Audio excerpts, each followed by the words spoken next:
Hi everyone, my name is Casey Ayers and welcome to my course, Closing Out Project Work. Project teams come together to accomplish unique objectives and create new value.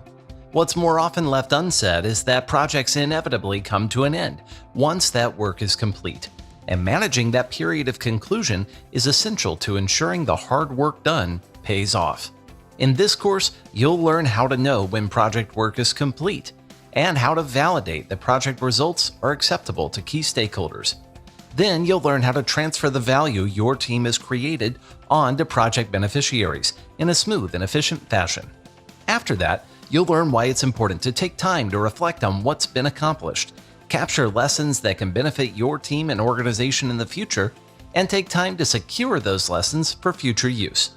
By the end of this course, you'll understand how to handle the period that most clearly distinguishes project work from other kinds of tasks, bringing your work to a successful conclusion.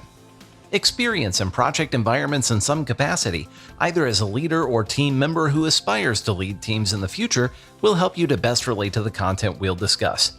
This course is the completing chapter of our series here at Pluralsight on project management skills, which can help you prepare for the PMP exam and other certifications, as well as earn continuing education credit toward project management certifications. It's a great resource even if you're just looking to learn more about project management as well. I hope you'll join me in exploring how you can bring your initiatives to a successful conclusion with closing out project work here at Pluralsight.